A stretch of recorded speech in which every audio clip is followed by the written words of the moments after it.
If you had a way of knowing, anticipating what was upcoming in your life, you could likely do more today, a better job today, maybe, to prepare for it financially. Well, turns out there are 7 major life transitions or major life stages that most of us go through, okay? And financially, knowing that ahead of time can help you prepare. I've got that and more coming up.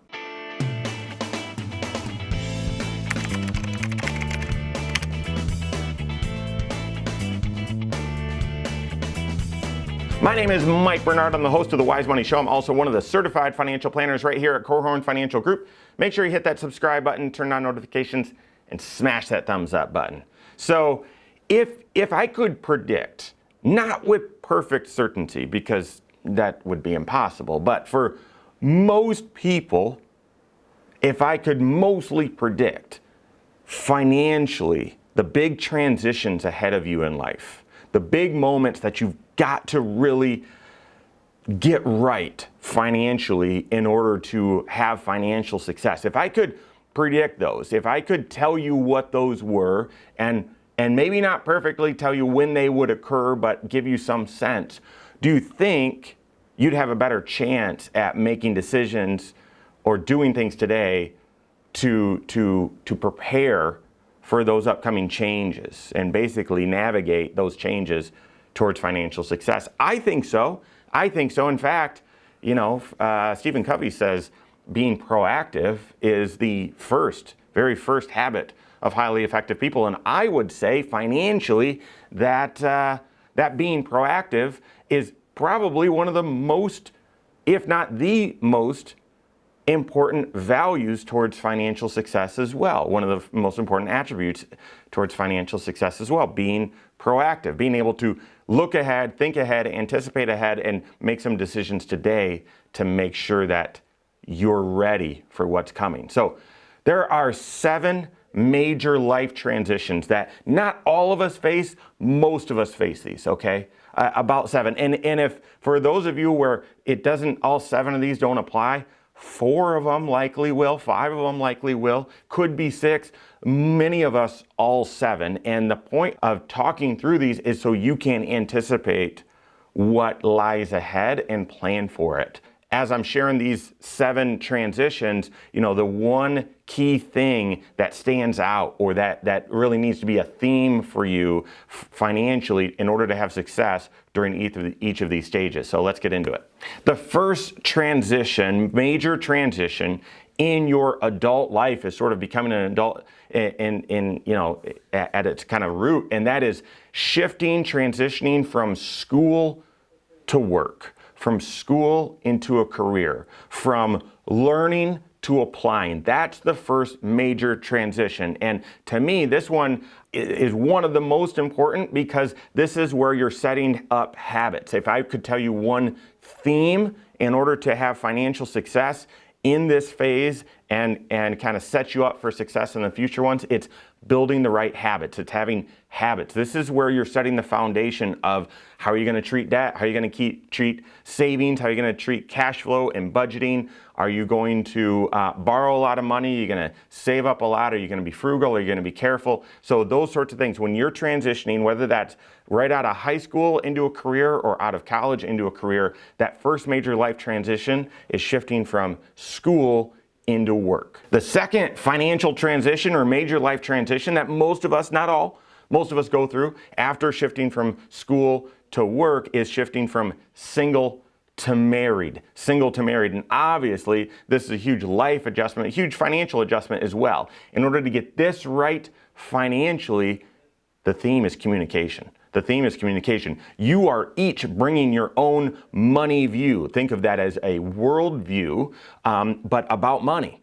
You're each bringing your own unique money view to the marriage, and now all of a sudden, or the marriage or the relationship or whatever it is, okay? You're bringing your own views there, and you're also bringing your own financial wins and financial losses, your financial compliments, your financial detriments, and those, all that gets blended together, and you guys then have to chart a course together. The key theme here for financial success is building on those habits that you established in the from school to work transition, but then also having great communication so that you guys are both going in the same direction, not one of you making a decision that would take you this way, the other person doesn't like that, and so they'd start making decisions that would take you this way, and all of a sudden you're pulling at opposite sides and you're not making any progress at all. So communication is the key in this huge life transition, financial transition from going from single to married. The third transition that most of us go through in life,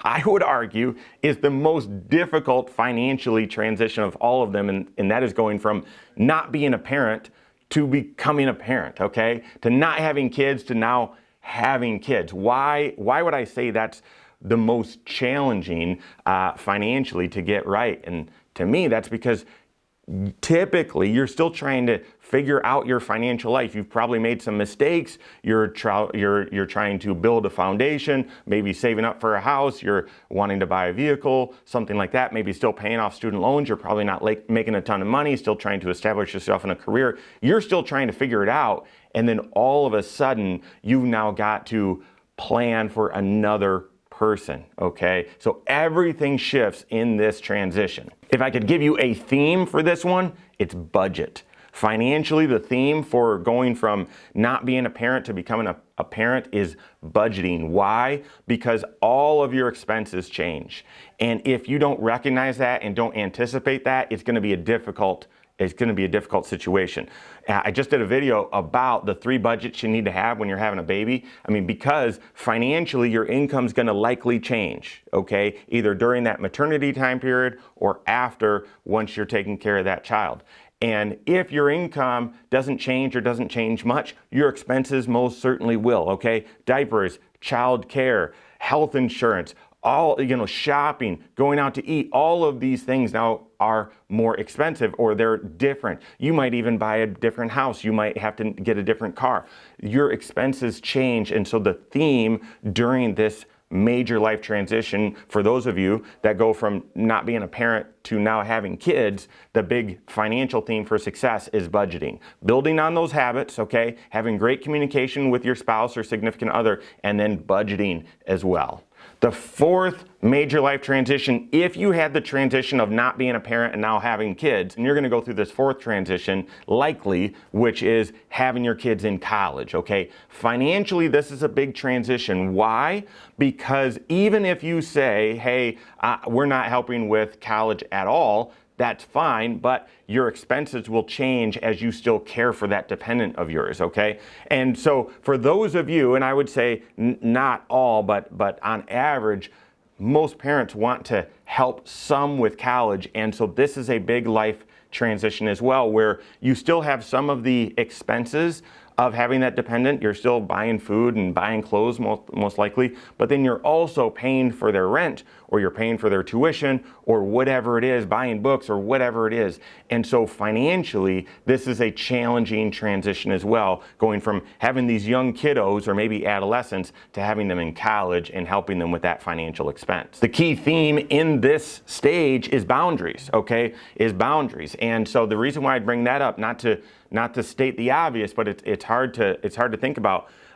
Colleges, the cost is just outrageous right now, and making sure that you're getting a good return on that investment, making sure that you're not borrowing too much on student loans, making sure as the parent you're not sacrificing too much of the rest of your financial life to help and do everything for college. And I don't know where all of that fits you, but it's having awareness and applying boundaries to that financial transition of having young kids and having those kids be in college. For those of you that have kids, you're going to have this fifth transition as well, and that is going from having kids in the house to being empty nesters, That's the next big transition. The big theme within this transition is balance. I see and I can feel it. I've got 3 young kids. We're not even close to being empty nesters. It feels like we've started over with the youngest being 3. But we've seen a lot of people, because of the financial, just because of how life just opens up at this time, and a lot of times your finances open up, you lose a little bit of focus and you start saying, well, we can do this and we can do this and we can do this. And then all of a sudden you stop making financial progress. Yeah, you're probably adding memories and doing some things that you really want to do, but it's about balance. It's about doing both of those things, because the empty nester stage is sort of that last stage right before retirement, making sure that you're staying focused on those goals, paying down that mortgage or whatever it is helpful to get you to that finish line, while also re-enjoying each other as spouses, with the kids out of the house or doing some things you never thought you'd do or that you've always wanted to do. Okay, so yeah, you got to do those things, but you can't lose focus. It's like running a marathon and then starting to party right afterwards. No, if you want to stay lean, want to be able to run another marathon, finish, but hopefully you're not collapsing. Hopefully you can still have balance. Terrible analogy, but hopefully that makes sense. The big life transition, the big financial transition that everyone focuses on is transitioning from work to retirement, okay? And the big theme here is about clarity. When can you do that with confidence? Do you know when you can retire? For so long, because of the Medicare system and Social Security system, it was thought that, well, I retire at 65. Or now when they change Social Security, I retire at 67. Or Social Security starts at 62, I retire at 62. No, the big point here is clarity. You want to retire once. That's it. I mean, that's the plan, right? So having clarity as to what do you need to do by when in order to retire in the way that you want to. And your certified financial planner is the one that helps you with that. So that's the other big life transition, the one that we all will inevitably go through, hopefully at a time of your choosing. And the big transition then from work to not working or work to retirement is all about having clarity as to how can you do that, and when are you ready to make that step. And then the final transition that you'll go through if you're married, and this is the seventh one, and it's hard, but it's still a financial transition nonetheless, and that is going from married to single again. And again, if you're married, most likely you'll have that transition, and it's extremely hard. The financial theme for getting this one right is structure, okay? It's such an emotional time, such an unfamiliar, you've never gone through that before. It's so difficult, and at a stage in life later in your years when it can be extremely confusing, like I said, on top of all the emotions. Having the right structure in place allows you to financially navigate going from being married to being single again. That structure could be making sure that you've got the right professionals in your life that can guide you through that, making sure that you've got the right wills and other estate documents set up. Can also be having the right beneficiaries, the right ownership on things, so that whenever that transition happens, going from married to being single again, you've got the right structure so that you're ready, and it's not going to create unnecessary challenges in the midst of all that emotional pain. So those are the 7 major financial transitions that most of us will go through. Most of us will go through all 7, not all of us, okay? If you don't go through all 7, maybe you'll go through 4 or 5. And the point of bringing these up isn't to make you anxious or get you nervous, but it's to help you know what's ahead so that you can do your best preparing. Financially, having financial success is all about balance between enjoying the stage that you're in right now and preparing for the stages ahead, not the next stage. Because if you're living in today's stage, you're not going to be ready for the next stage. If you're living in today's stage and preparing for the next one, then you're not going to be ready for those future stages. The big thing for financial success is balancing, enjoying today's stage, and preparing for all of the others in balance, okay? Not preparing for some and neglecting others. Because if you do go through those 7 transitions and you're ready for 2, but you're not ready for the others, trust me, then you're not gonna be ready for those 2 that you were preparing on, because the other ones you're gonna have to react to, okay? Your certified financial planner, you've only had one life. right? I've only had one life, but your CFP has seen thousands of financial lives. Financially, people shifting in these transitions. That's where this concept came from, of these 7 major life transitions, is just, through our aggregate decades of experience watching people and these big inflection points in their life financially. How do you need to get them right to stay on the right course? Your CFP knows that. Your CFP that's doing comprehensive financial planning as a fiduciary. So work with them, make sure that you're taking the right approach for today's stage and that you're doing what you should be doing to prepare for all of the other transitions that your life is going to be going through. If you don't have a CFP on your team, you can contact one on my team. Find us online, corehorn.com, that's Corehorn with a K, wisemoneyshow.com, you can find us there as well, or give us a call, 574-247-5898. All right, there you have it. Go out and take your next wise step in your financial life.